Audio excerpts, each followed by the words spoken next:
자, 파트 A를 끝내고 파트 B로 가겠습니다.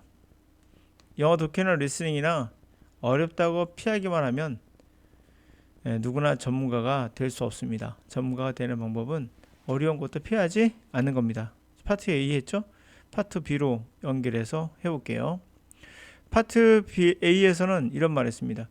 자, 여기서 여기까지 제가 해석을 해주는데 이해가 안 될 만한 내용들은 제가 예를 들어가면서 구체적으로 설명을 해주지 않겠습니다. 이렇게 설명하면 대부분 강사들이 여러분들에게 자세히 설명하면 이해가 돼요. 그러나 이러한 친절함은 실제 여러분의 독해 능력에 그렇게 향상에 도움되지 않습니다. 때로는 거칠게 여러분들이 배울 필요가 있어요. 왜냐면 내가 이것을 이해를 돕기 위해서 이것 좀 막 설명을 부수적으로 하게 되면 이해만 돼요. 그 영어가 아니죠. 국어죠, 국어. 그 대부분 강사들이 그렇게 하죠. 그걸 여러분들이 좋아하기 때문에요. 전문가는 여러분 전문가가 되려면 그것을 차원을 넘어서 당연히 여러분들이 이해하고 여러분들이 돼야 되는 거죠. 다 먹여주면은 여러분들은 전문가가 될 수 없습니다. 그래서 제가 구문독해는 전문가가 될 수 없는 방법 중에 하나라고 했죠. 먹여주니까. 그리고 연음 가르쳐주는 듣기평가도 당연히 먹여주니까 전문가가 될 수가 없어요. 거칠더라도 여러분들이 직접 소화해내세요. 자, 그래서 이론적으로 일터에서 생산성이라는 게 가장 중요한 포커, 초점을 맞추는 목표라고 했죠. 그랬을 경우에 쉴드가 될 거란 거예요. 자원을 훔치는 놈들, 그러면 창조성 가치, 자원은 시간, 돈, 뭐 진짜 자원 여러 가지 있겠죠. 물건을 만드는 데 들어가는 어떤 에너지, 하여튼 그런 거 다 자원이죠. 하여튼 자원을 훔치는 목표로부터 보호가 될까요? 창조성 같은 거. 응? 자, 만약에 보호가 되면 결과적으로는 창조성의 퍼포먼스는 줄어든다고 했겠죠. 그렇지만 이게 우드를 썼던 일을 얘기해줬어요. 어떠한 리서치도 직접적으로 창조성과 목표를 실드할 수 있느냐에 관한 검사는 한 적 없지만, 조사는 한 적 없지만, 셸리라는 사람이 연구를 한번 했나 봐요. 이 사람에 따르면 창조성은 굴복하지 않는다 라는 거죠.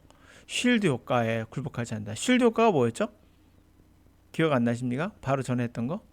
바로 하나의 목표를 설정해서 집중해서 가면 다른 목표가 흐지부지 관심이 없어지는 효과. 이게 보호 효과라고 했죠. 목표를 쉴드했을 때 효과. 네, 이런 것들이 대부분 일반적인데 창의성이라는 건 여기에 속하지 않는다는 거죠. 어떻게든 자원을 뺏어온다는 거죠. 그래서 다른 유사한 목표와 다르게 얘는 굴복하지 않았다까지 나왔었어요. 자, 그 다음 거 연결해 볼게요. In an experimental study, Shelley had two goals, productivity goal and creative goal. 실험 연구에서 이 셸리는 두 가지 목표를 갖고 있었는데 첫 번째가 생산성 목표, 창조성 목표.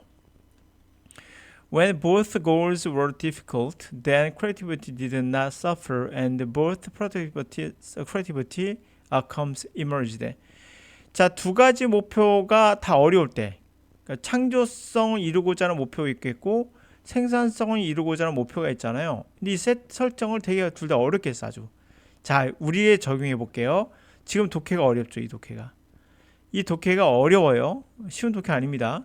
이 어려운 독해를 지금 생산성과 창조성을 다 높이고자 저는 하는 겁니다. 여러분들에게. 두 가지 다 어려워요, 사실. 이 지문이 어려우니까. 어려운 거 제가 설정해 놨죠? 그럼 어떻게 될까요? 창조성은 did not suffer. 재밌는 거예요. 창조성은 고통을 겪지 않아요.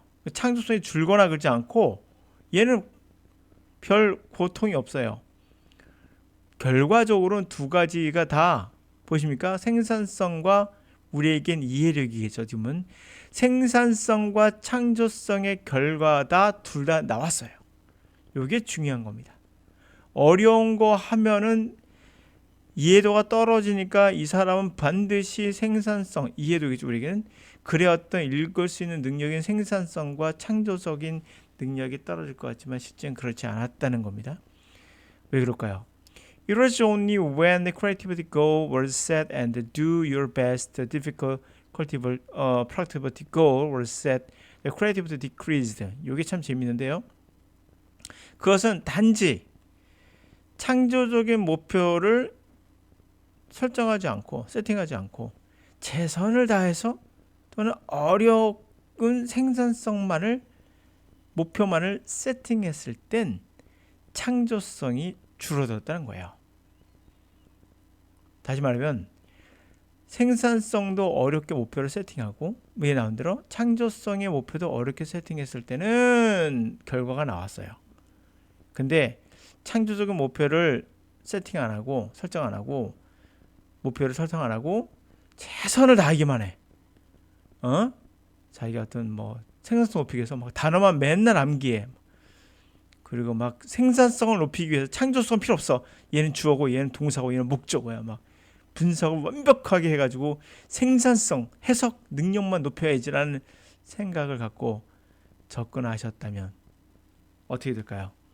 지금 말하고 있는 그 내용이 바로 제가 말하고 싶은 내용이에요. 잠깐만요. 약간 그때 창조성이 감소한다는 겁니다. 최선을 다하는 게 중요한 게 아니에요. 여러분 창조적이지 못하다면 창의성이 없는 사람은 영어든 수학이든 뭐든지 잘할 수 없어요. 다시 말해서 productivity was not shielded from the creative goal. 생산성은 창조적 목표로부터 보호되지 않는다. 다시 말하면 productivity만을 올리려고 해도 우리의 인간의 어떠한 그런 능력이 뭔지 모르겠으나 창조성이 어떻게든 간에 자원을 뺏어서 뭐 에너지든 시간이든 돈이든 뭐든 간에 창조성이 어떻게든 그 목표가 어떻게든 간에 그 사람 그 목표 생산성을 이루기 위해서라도 얘가 어떻게든 간에 그 자원을 뺏어간다는 거죠. 절대 굴복하지 않아요. 거꾸로 말하면 절대 창조성은 생산성에서 빠지면 안 된다는 얘기도 되는 겁니다. 이게요. 창조성은 생산에 있어서 아무리 어렵게 한다 하더라도 두 개가 같이 나왔을 때 결과가 나온다는 겁니다. 두 개가 결과가 나온다는 거 어쨌든 간에. 근데 의도지 않게 생산성의 목표는 창조적 목표는 세팅하지 않고 의도적으로 최선을 다해서 막 단어만 암기하고 해가지고 억지로 해가지고 내가 어떻게 해보겠다는 학생들은 어떻게 된다고요? 창조성이 감소한다. 그러나 인간의 기본 능력은 뭐가 있다? 창의력이 있어요. 기본 능력이에요. 이건 사실. 기본 능력이 베이스죠. 기본 능력이고 이 베이스는 어떻게든 간에 영어를 공부하다 보면 얘를 끄집어내서 활용을 합니다. 그래서 어떤 학생들은 영어를 공부를 같이 했는데 어떤 학생들은 굉장히 아주 성과가 좋고 같이 했는데도 어떤 사람은 성과가 낮죠. 그 이유에는 바로 창조성이 관여하고 있어요.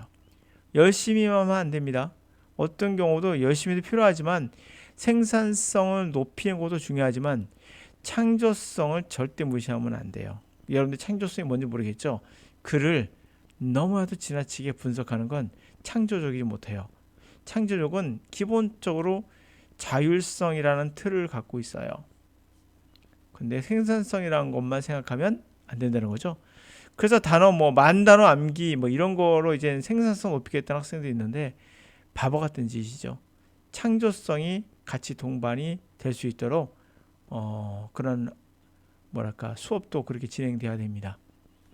자, 좀 어려운 영어를 하더라도 피하지만 않으면 누구나 전문가가 될 수 있다는 내용을 이 글에서 보여주고 있습니다.